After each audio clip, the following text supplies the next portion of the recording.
வணக்கம் அன்பு சொந்தங்களே.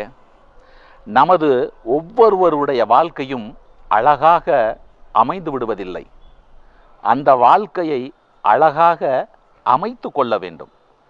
அழகாக அமையவில்லை, எனக்கு அப்பா என்ன சம்பாதித்து கொடுத்தார், தாத்தா என்ன சம்பாதித்து கொடுத்தார், தாய் தந்தை என்ன செய்தார் என்று நீ நினைத்து கொண்டே கூனி குறுகி கொண்டு இருந்தாய் என்றால் உன்னால் எல்லளவும் முன்னேற்றம் அடைய முடியாது.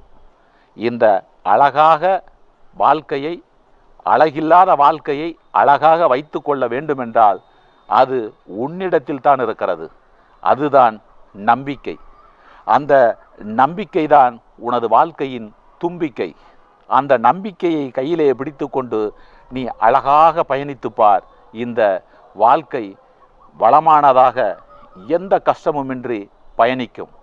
எப்படி எத்தனை மணிக்கு எழ வேண்டும், எந்த வேலை செய்தால் நம்மால் செய்ய முடியும், எப்படி நாம் ஊதியத்தை உயர்த்துவது, மாத வருமானத்தை பெருக்குவது, நமது தாய் தந்தையரை எப்படி பார்ப்பது, நமக்கு பிறக்கக்கூடிய குழந்தைகளை எப்படி வளர்ப்பது, நமக்கு வந்த மனைவியை எப்படி வைத்து கொள்வது என்ற ஒரு உணர்வுபூர்வமான சிந்தனையோடு நீ பயணத்தை செய்யும் பொழுது அந்த வாழ்க்கை அழகானதாக அமைந்துவிடும்.